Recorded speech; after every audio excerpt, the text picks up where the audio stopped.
Selamat datang di Hendra Blog, tempat belajar tak pernah berhenti. Terima kasih telah bergabung dengan kami. Bersama dengan saya, hamba Allah sebagai moderator di sini.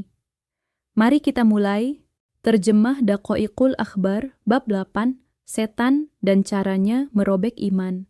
Dalam hadits diceritakan, sesungguhnya datanglah setan laknatullah alaihi, lalu ia duduk di dekat kepala seorang hamba, seraya berkata kepada hamba itu, "Tinggalkan agama ini dan katakan bahwa Tuhan itu ada dua, sehingga kamu bisa selamat dari kesakitan." Apabila terjadi peristiwa ini, maka itu adalah bahaya yang mengerikan dan ketakutan yang besar. Oleh karena itu, tetapkanlah dirimu agar selalu menangis dan merendahkan diri, serta menghidupkan waktu malam dengan memperbanyak rukuk dan sujud, sehingga kamu selamat dari siksa Allah Ta'ala. Abu Hanifah ditanya, "Dosa mana yang mengkhawatirkan bisa merobekkan iman?" Lalu ia menjawab, yaitu meninggalkan syukur atas iman dan meninggalkan rasa takut di akhir umurnya, serta menganiaya kepada beberapa hamba. Sesungguhnya orang yang kedapatan 3 perkara ini dalam hatinya, pada umumnya ia keluar dari dunia dalam keadaan kafir. Kecuali orang yang menemukan keberuntungan. Dikatakan bahwa yang paling pedih keadaan mayit adalah dalam keadaan haus dan kebakarnya hati. Pada waktu itu, setan mendapatkan kesempatan untuk melepaskan iman orang mukmin, karena merasa sangat kehausan di waktu itu. Lalu datanglah setan di dekat kepalanya, dengan membawa semangkuk air yang kental.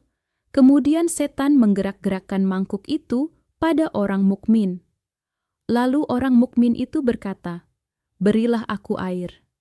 Saat itu orang mukmin tidak mengetahui sesungguhnya yang membawa semangkuk air itu adalah setan. Maka setan itu berkata kepada orang mukmin tadi, "Katakanlah bahwa tidak ada yang menciptakan alam ini, sehingga aku memberikan air kepadamu." Jika orang itu dalam keberuntungan, maka ia tidak akan menjawabnya. Kemudian setan datang lagi ke arah kedua telapak kakinya dengan menggerak-gerakkan mangkuk pada orang mukmin. Lalu orang mukmin itu berkata, "Berilah aku air." Maka setan berkata, "Katakanlah bahwa Rasul itu pembohong, sehingga aku memberikan air kepadamu. Dan barang siapa yang mendapatkan celaka, ia akan menjawab kepada perintah setan itu.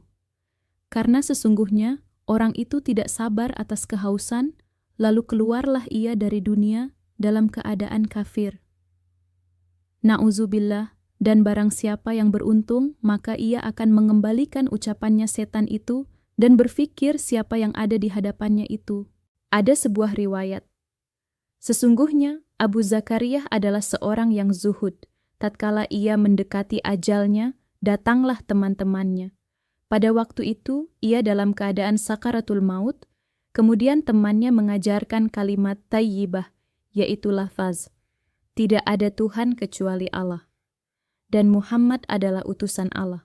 Maka ia memalingkan wajahnya dari temannya, ia tidak mengucapkan kalimat itu sedikit pun. Lalu temannya mengucapkan kepadanya untuk yang kedua kalinya. La tetap memalingkan wajahnya dari temannya. Waktu temannya mengucapkan kepadanya untuk yang ketiga kalinya, La berkata, "Aku tidak akan mengucapkan." Teman Abu Zakariyah jadi bingung oleh ucapan Zakariyah itu. Tatkala Abu Zakariyah sudah sembuh setelah sejam dalam keadaan sakaratul maut, dan ia sudah meras ringan, maka ia membuka matanya, seraya berkata kepada teman-temannya, "Apakah kamu semua telah mengatakan sesuatu kepadaku?" Mereka menjawab, "Ya, kami telah memperlihatkan kepadamu kalimat syahadat 3 kali, dan engkau berpaling 2 kali. Engkau mengatakan dalam yang ketiga kalinya, 'Aku tidak akan mengucapkan.'" Maka Abu Zakariyah berkata, "Telah datang kepadaku iblis. Ia membawa semangkuk air. Ia berdiri dari sisi kananku, serta menggerak-gerakkan mangkuk itu, seraya bertanya kepadaku, 'Apakah engkau membutuhkan air?' Aku menjawab, 'Ya.' Maka iblis itu berkata, Katakanlah bahwa Isa adalah anak Allah. Lalu aku berpaling dari arah kakiku, lah berkata kepadaku sebagaimana tadi. Dan pada yang ketiga kalinya, ia berkata, katakanlah tidak ada Tuhan. Maka aku menjawab, tidak, aku tidak akan mengucapkan. Selanjutnya iblis membanting mangkuknya di atas bumi dan mundur dengan berlari. Aku ini menolak pada iblis, tidak kepada kamu semua.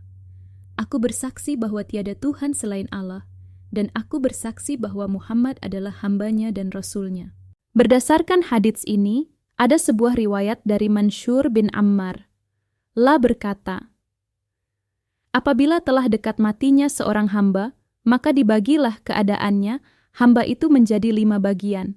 Hartanya untuk ahli warisnya, ruhnya untuk malaikat maut, dagingnya untuk makanan ulat, tulangnya untuk tanah, kebaikannya untuk musuhnya, dan setan untuk merobek imannya.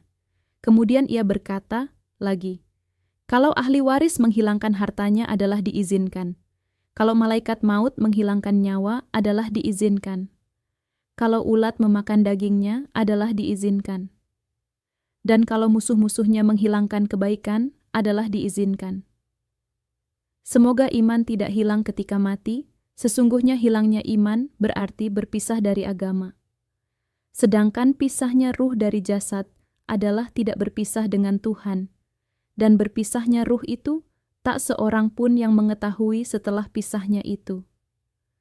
Dan rugilah sampai berpisahnya iman.